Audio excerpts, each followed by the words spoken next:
Welcome to the inaugural Lens podcast. Lens is life-enhancing navigation skills, and this is a podcast to discuss all things life, all things enhancing your life, all ways of navigating your life, and all ways of building skills for your life. My name is Paul Verge. I'll be your host for this transmission, and today we're going to talk about one of my favorite authors and a book that he wrote in the last 6 or 7 years.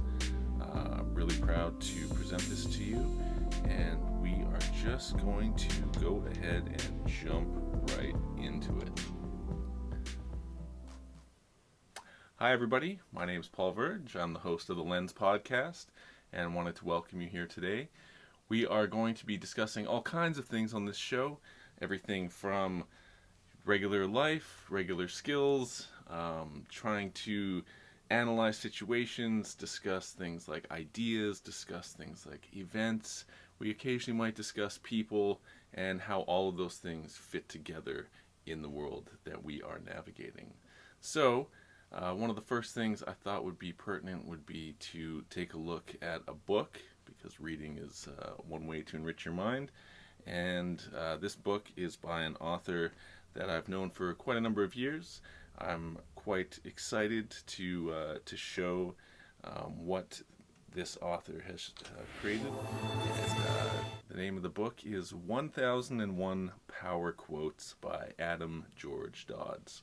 Now, Adam has been an author for a number of years. He's written quite extensively on a number of subjects. And he's actually one of the co-developers of the original Lens curriculum. So I think Adam's quite qualified to both source nuggets of wisdom and also curate them, as he has with this book. And one of the things we'd like to do is kind of go through what inspired the book and maybe pick out a few of the power quotes themselves and break them down for you. So I believe we've got this soft cover copy of 1001 Power Quotes, written by the man Adam George Dodds. On the back here it says 1001 Power Quotes gives you a new perspective and outlook. Ways to reframe the world, simple, motivational, inspirational, and thought-provoking quotes that get to the point. These are tools that can have a profound impact on your life. And the timeless wisdom contained in this book will serve as a tool of continuous improvement for many years to come.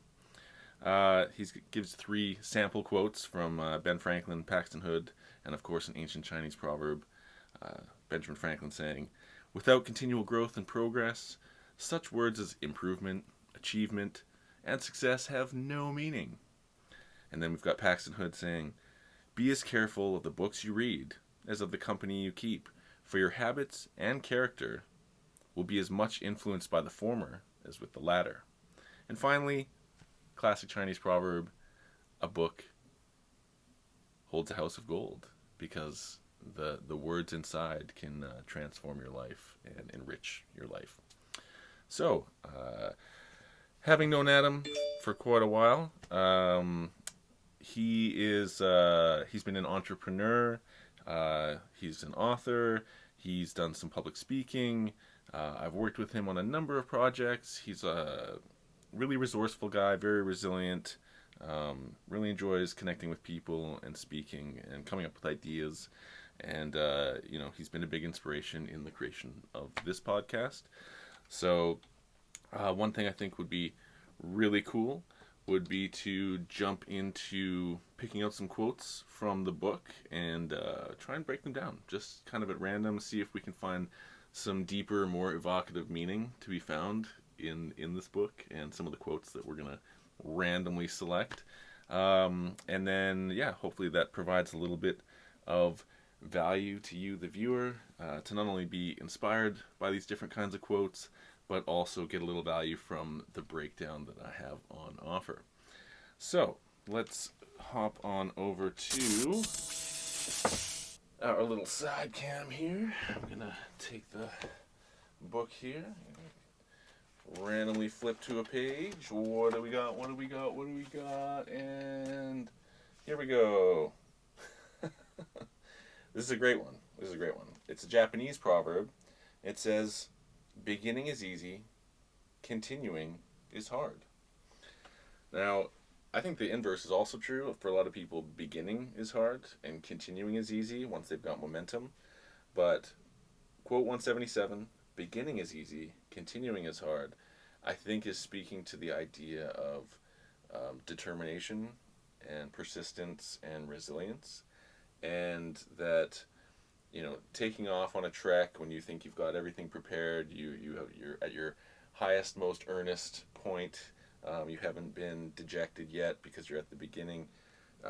Once you face all those struggles, once you start encountering challenges and barriers, that's when your actual determination and your self-discipline is going to be tested. And therefore, continuing is hard. Especially if you lose momentum and you've already started, but now you've got to continue on and pick something up that might feel like it has no momentum.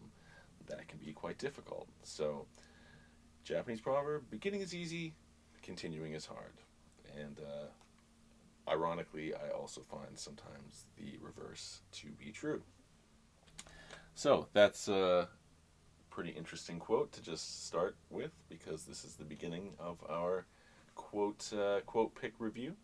Now, I really think it would be good to let's just go way ahead into the book and pick ourselves a nice juicy quote. What have we got? It's gonna be one of these. Boom. All right. So I believe John Fletcher, quote 348. Let's give you a little bit of a view here. And 348 says, "Deeds, not words, shall speak to me." I think that's a great quote. I'm gonna leave that one open here, and let's see if we can do that. All right. So, "Deeds, not words, shall speak to me," from John Fletcher. I'm actually not 100% familiar with John Fletcher, but I'm sure he's either an author or a philosopher or someone of note. The idea that actions speak louder than words. Deeds, which are actions, what you've accomplished, not words, shall speak me. Did I say speak to me? Deeds, not words, shall speak me. So, assuming that's not a typo, I think he's really just saying my actions will speak for me more than my words will. So, I'm here on a show about talking, but you would hope that the talking would lead to action, or set expectation for action, or inspire some form of action, so that something is accomplished, and therefore you have a deed. Deed being the record of accomplishment.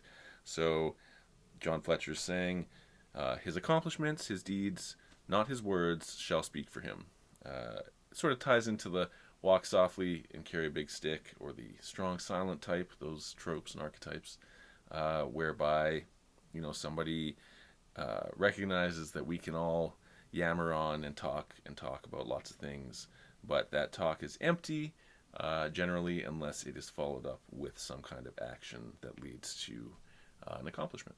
So that is another great, short but sweet quote from 1001 Power Quotes from author Adam Dodds. Now, let's go find ourselves another one. Actually, you know what? One just caught my eye. I'm gonna be honest. I just saw this one. Quote 336. I really think that this one is a classy one from the poet 336 here, Robbie Burns, the classic celebrated Scottish poet, simply saying, "Dare to be honest and fear no labor." Now, was he talking politically? No, I think he was saying daring to be honest is actually one of those things where, we find we can't be 100% honest all the time, or we'd have no friends, right? So socially we learn to put up boundaries, we learn to check our impulses, so we don't just blurt out the dumbest stuff that we could ever think of. We actually learn when to interject in social situations, and that leads to more meaningful discussion, I'm certainly guilty of just like taking over conversations and dominating them. So, you know, being honest a lot of times just requires listening and allowing someone to speak and giving them that fair chance to be heard and to actively listen to what they have to say. So, daring to be honest when speaking as opposed to listening is, standing with your integrity and making claims that you can either back up or show evidence of, or that you know to be true through hopefully rigorous analysis and examination. And fearing no labor. Dare to be honest and fear no labor. So, in terms of integrity, we're all trying to get better at doing work, whether it's being more efficient, having a sense of urgency, or developing our own life-enhancing navigation skills. Daring to be honest and fearing no labor means you are putting forth that good, honest effort, and that you're not afraid of making that effort. That work is always going to take energy, it's always going to take effort, and it's very easy to talk ourselves out of doing things, to avoid risk or to rationalize inaction. Why?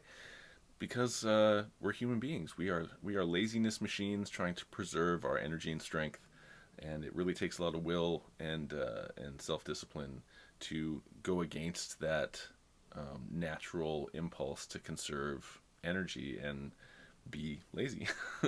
And therefore, willpower and discipline are these treasured traits because they are what allows us to overcome, especially self-imposed barriers, and all of the things, all the mental tricks we play to prevent ourselves from carrying on and going through with whatever tasks we want to accomplish. So, daring to be honest and fearing no labor just means you are going to jump in with open eyes and both feet and do the hard work, hopefully do the smart work, and allow yourself to experience the rewards from that. All right. So that was just a little piece, I thought. I want to now change the focus to another random. Let's go with another random. All right. And we are going to pick quote number... Okay. This is quote 417. I think this one's pretty nice as well. It says it's a Malayan proverb, and it says, "Don't think there are no crocodiles because the water is calm." So I think that's quite pertinent. I'll show you that quote right there. You've got it, 417. Don't think there are no crocodiles because the water is calm. Simply saying, just because things appear relaxed or chilled doesn't mean there aren't opportunists or predators or people who, can get in your way. It doesn't mean obstacles don't exist. You just can't see them, or things appear to be calm and relaxed. So, hey, there might not be any crocodiles, but calm waters, they're under the surface. They're hiding. Calm waters are not indicative. It could be a Malayan way of saying correlation does not imply causation, even though sometimes they're associated. So that one I kind of like as well. Again, 1,001 power quotes. 1,001. That is, you could read 3 quotes a day. Really, really research whoever said it, unless it's anonymous, obviously, and get to the deeper meaning, and you'd have an entire year's worth of quotes. Almost like never the same quote twice. So, let us decide. Okay, flip a few, and we'll go towards the end of the book and pick a random one. Okay, this one's a little bit of a short one that I think is a classic as well.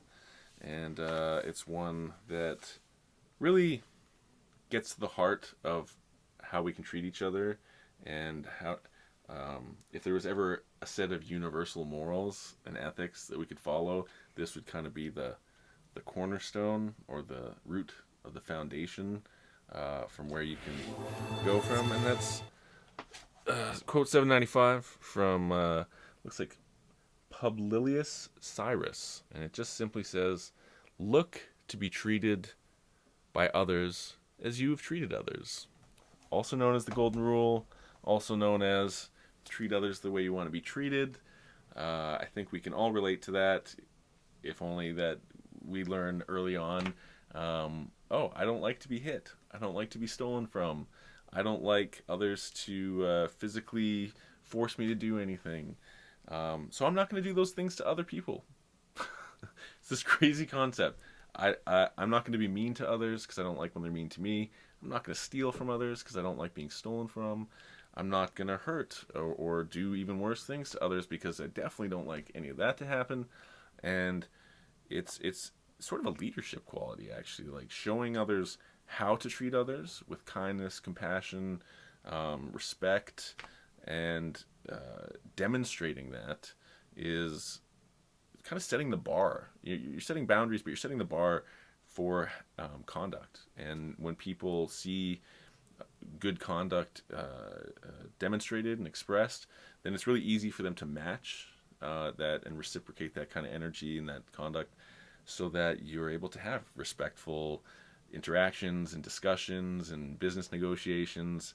You really come to, at the heart of it is rejecting any notions of supremacy from any angle, background or gender or any cultural thing.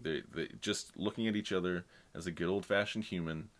What are your needs? What are my needs? Let's treat each other with the most respect, and try and work some kind of interaction. And that's the building block of how like societies form, and instead of just blindly competing and dominating each other, they actually work cooperatively. So the old phrase, survival of the fittest, well, only if the fit are super cooperative, because if it's all competitive, then there's going to be this tendency to kind of dominate and destroy each other on the way up during the competition. Whereas treating others to be the way you want to be treated, or looking to be treated by others as you have treated others, really allows someone to set out and establish that integrity as a value, as a principle, and by demonstrating it, you're informing others how it's done, and they will see the value in that and hopefully reciprocate in kind. Okay, let us check out one of Adam's, another quote from Adam. I just flipping through, I just see so much wisdom from so many philosophers that I love, from Plato, Ben Franklin, Samuel Johnson, Robbie Burns, Francis Bacon, Lao Tzu, Plutarch, Alfred Lord Tennyson. These are just random. George Washington, of course, Titus Livius, Edmund Burke, John Oliver Hobbes. The list goes on and on, because Adam really spent a lot of time probably going through thousands of quotes and gathering them over years and years, and then spending a huge chunk of time curating those quotes, trying to find the very best versions of each of those quotes and assembling them all so that you can see and read and have this handy book. It's very light. It's not expensive. You can go onto Amazon and check it out. Let's see here. Go over to this guy right here. And I think if you check out right there, 1001 Power Quotes. We'll check out the website in a second here. I just want to pull one more quote out, and that will be. Let's do another random one. Okay. So this one says. This is quote 456. It's from Benjamin Franklin, and it says, "Employ thy time well, if thou meanest to get leisure." So he was using a lot of thy, thou, they. Pronouns, I was kidding. Employ thy time well if thou meanest to get leisure. Work efficiently if you want to have spare time to play around, to explore, leisure, relax. He's essentially saying don't screw around, don't be too lazy. Make sure you get the things done you want to get done. Then you'll be able to relax, guilt free, and enjoy yourself. Ben Franklin. Interesting story about Ben Franklin is that he was quite an argumentative man, quite well known for his argumentation skills. And one of the things that he noticed after just like dominating people, it's like going on message board forums and just like poning people, just shutting them down, dominating. Oh, he's such a wordsmith, so articulate, so sophisticated, using a lot of sophist rhetoric, but also some critical thinking, I'm sure. He noticed that he didn't really have any close friends left. He sort of debated away and alienated so many of them that he was like, oh, nobody, I'm right, or I'm appearing to be right to all these people, but nobody likes me. So he decided at some point that making friends was kind of important, learning to temper his aggressive argumentation with a little bit of compassion. And so, yeah, he says, employ thy time well if thou meanest to get leisure. Well, interesting he says thou meanest, because for a time he was known as one of the meanest. But eventually, I think he learned to validate someone else's position so that they might be wrong, or you might feel like you're more correct, but you don't have to make them feel like a piece of garbage just for having a different opinion. Or if you just know beyond a shadow of a doubt they're misinformed or ignorant of something, not taking their self-esteem down a peg, but instead validating that they made an effort to try and understand, and then giving them a bit more information to help understand even better. And that form of debate, instead of argumentation, is more like discussion. I feel like because it's not as aggressive or standoffish, there's a lot more opportunity to genuinely connect with someone and not have your ego or your reputation on the line because it's so closely associated with an idea. So I definitely take to heart employing thy time well if thou meanest to get leisure, because we've spent a lot of energy setting everything up so that we can be very efficient, and it's partly to serve that leisure time and making sure that you do, when you spend hours and hours putting in effort and doing something and concentrating on it, you have to take time for self-care, you have to take time to decompress. So work hard, or work smart, and play fun. There you go. That's a quote you can put on a t-shirt. Okay. Let's find one more random quote, and then we will figure out where we're at on time. Okay. What do you got for me, Adam? What do you got? And here is quote. Okay. This is one I could take to heart. I'm going to show you this one right now. It's quote 132, and it's from Norman Vincent Peale, and it says, "Be interesting, be enthusiastic, and don't talk too much." So, and I think it's talk too much, or too much. Don't talk too much. Whoever much is, don't talk to him. Essentially, we've got a society now with a lot of people who are kind of shut in, who aren't traveling, who aren't meeting people, who aren't reading. And those people, unfortunately, are not going to be that interesting to talk to if they are purely consumers of culture and not even in a fun and interesting way. Just, if they're just getting their basic needs met and not even really experiencing art or reflecting on that, then it can be tough to talk to people who don't have a lot of life experience, haven't traveled, haven't experienced any art, don't have any opinions on anything. So be interesting, be enthusiastic. What Peele's really saying is is be passionate, but also learn not to oversell everything about you. Create some mystery, right? I tend to be quite verbose, and have definitely dominated my share of conversations. But if I go to parties or if I'm in a group with a lot of people, I try and sit back and listen, spend some time actively listening, just to get an idea of people's opinions, who they are, what they're presenting themselves as, what their goals and hopes and dreams and passions are. I think those are the little indicators for how you can actually genuinely connect with someone, is to listen to them. I mean, people love to talk about themselves. You're going to hear me and my guests will be talking about ourselves extensively, I'm sure. But if you are in a one-on-one or a one-on-many situation, asking someone questions about themselves and showing genuine interest and allowing them an open space to discuss their ideas and their passions, not only stimulates connection, but it allows someone to feel important. We all want to feel important, and when someone shows genuine interest and is actively listening to you, it really creates a sense of mutual importance out of that respectful interaction. So be interesting, be enthusiastic. An interesting person just has stories. You have lots to reflect on. You have positions and opinions on stuff. You're not just repeating what you heard from someone else. You have some depth to you instead of just your shallow aesthetic. You can actually hold a conversation.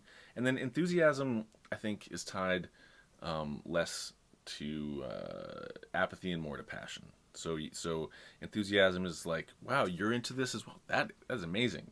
The sense of passion and care, you actually give a crap about something, then that enthusiasm is going to show through, and it's infectious. That's a beautiful thing about enthusiasm, is some people see it and they're attracted to it, and then they get infected by it, and that enthusiasm can swell.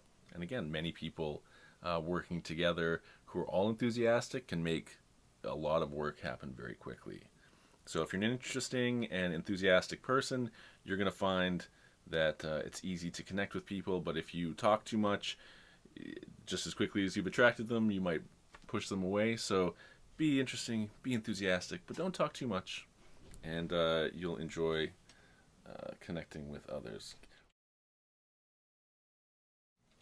We're going to pause for just 1 second. We will be right back. We're going to reset some camera stuff, and we will be back in a second. Thank you so much.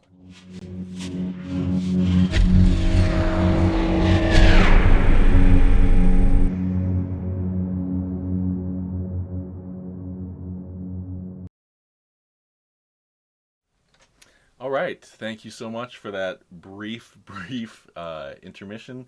We just had to go and get a little freshening up of our coffee, because it takes a lot to speak for an extended period of time, and your throat apparently gets a little raspy. So really want to thank you for watching the episode so far. If you're enjoying our discussion, if you're enjoying this podcast, of course, you can support us by going to our Twitch page and following us there. You can, if you're watching this on YouTube, you can like our video, you can comment on your thoughts or any areas you think we can improve, what we can do better. Myself and my producer Rhea are really, really pleased to hear any feedback you have. And liking, subscribing, commenting, all those supportive engagement things, we are extremely grateful. It really helps us out, and it helps our channel grow, and it helps us grow too as human beings. So thank you so much for that. I think we can try to move towards wrapping this up, do a little half-hour episode 1. I want to thank Adam. I'm hoping to have him on the show quite soon, but I really want to thank him for writing this book, taking the time to curate these quotes over the years and put them all into an amazing resource. One of the things I wanted to do before we end the episode is just let everyone check out the let's see here, we have it. We're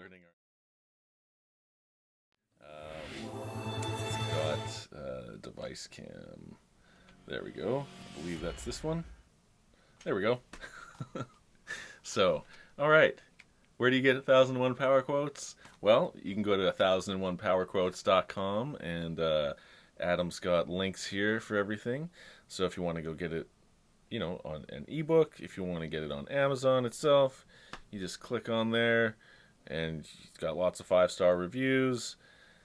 It's quite amazing. He did publish it 2018, but I remember him working on it even earlier than that. So it's quite a passion project. Yeah, as you can see, $16, under $20 for such a resource. I would highly recommend getting yourself a copy of 1001 Power Quotes. I'm interested to see what other works Adam's engaged with right now, and hopefully will be connecting with us to further develop not just the Lens podcast, but the actual life enhancing navigation skills program, curriculum, and life coaching service. So we look forward to telling you a lot more about that, and we will have to wrap things up. I think it's time to nourish not just our minds but also our tummies. So on behalf of everyone at the Lens podcast, we want to thank you for your engaging us today and giving us your time and attention, and please feel free to share this with anyone you feel might be interested in not just our show, not just the subject matter, but 1001 Power Quotes by Adam George Dodds. And we will see you next time on the Lens podcast. My name's Paul Verge. I love you guys and gals and everyone in between. You're amazing human beings, and we'll see you next time. Thanks.